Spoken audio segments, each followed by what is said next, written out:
you create the condition of the gravitational field of the planet, which is providing more field forces for the carbon balance to be in operation, that the nitrogen itself becomes irrelevant. Now, every element of the carbon, hydrogen, nitrogen is there to feed, so the plant grows faster.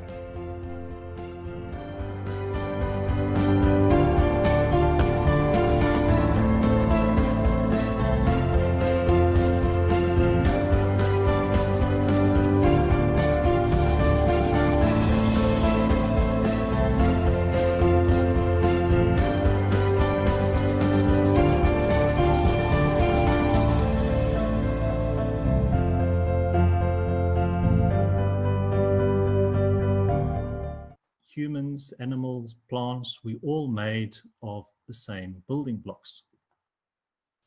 And this is why we begin to start calling the plants and the vertical people, because they are also made of the same structure as amino acids. Plants, being the vertical people, are also sentient beings. They have a physical structure which we can see. They also have emotions, and they have a soul.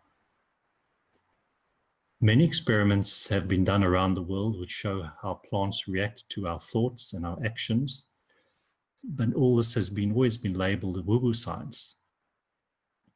You know, some of the experiment, for example, is you would take two plots of land next to each other, and you would ask one group of people to come and give those plants attention and water, and just give them, you know, loving thoughts.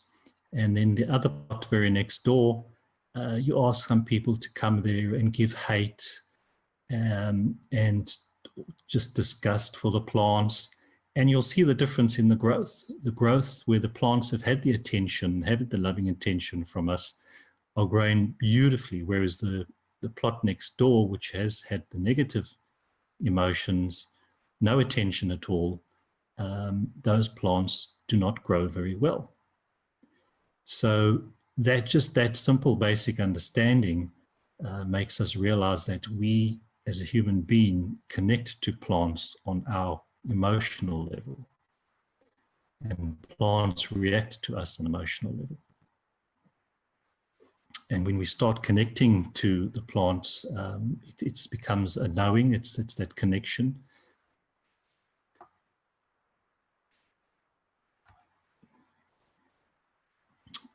The plants themselves have a connection with each other through the amino acid structure, as they're all created from the same source on this planet. And when we will have the measurements, the instruments one day, we'll be able to measure the magnetical and gravitational fields of the plants, and we'll discover that how they communicate with each other is through these fields.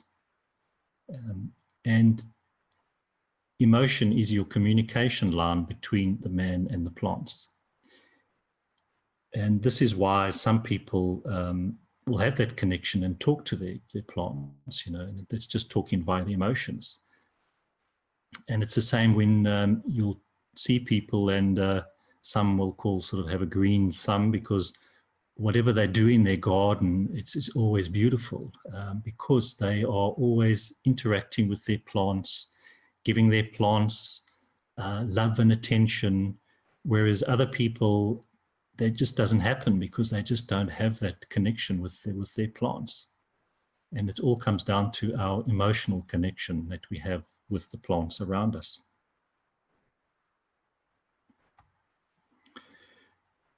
We have, as sort of a human being on this planet, we have chosen to ignore the way that the plants live and grow and the longevity of some plants, because this way we show that we are superior to them.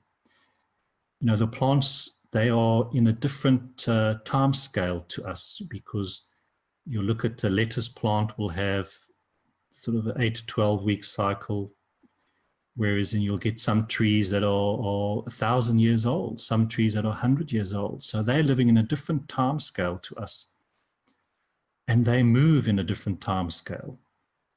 to us. You know, to us, the plants and nature around us doesn't move much, but they're all moving, but it's in a different time scale that we just don't see.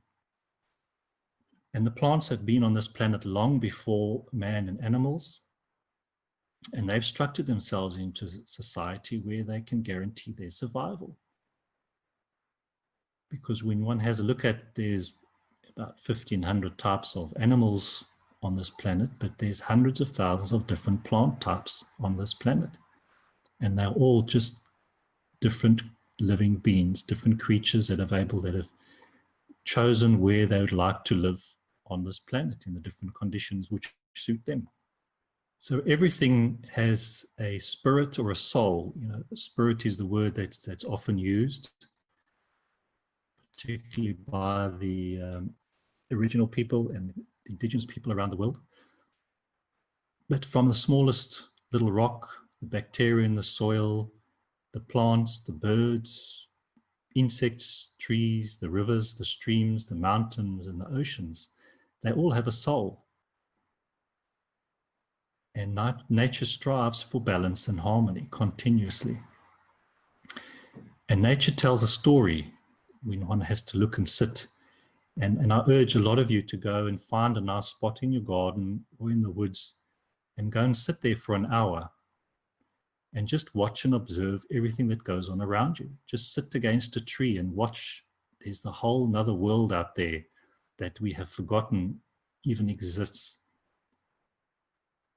And we have to realize that we are also just a very small part of nature here on this planet Earth.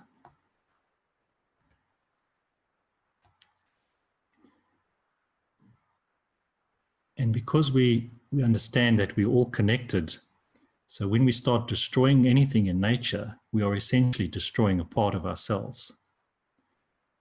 Because everything is connected, nothing is separate. This new understanding of the world around us through this plasmic technology is going to change the way that we see and perceive everything. It will give us a new understanding of what is out there. And if we're wanting to start communicating with other beings or creatures from different parts of this universe, I suggest we start right here in our own backyard first and learn to communicate with nature itself around us. Because it's just waiting to say hello and we'd like to learn from you. And nature is going to be a very great teacher for all of us in understanding this science, because we can go outside and see how it's operating there right in front of us all the time. With the technology, we'll learn, understand with the way the plants work and how our body works and how nature works. It's operating from that point of view of the science of the plasma. So in summary of today's workshop, we've understood from the health section that we're all made from the basic amino acid structure, and that as the human body, you are a plasma reactor, and your soul creates the physical body on this environment of the earth. And so all creatures on this earth are also made of those same amino acid connections. We all come from the same source, and so all creatures on this planet have a soul as well.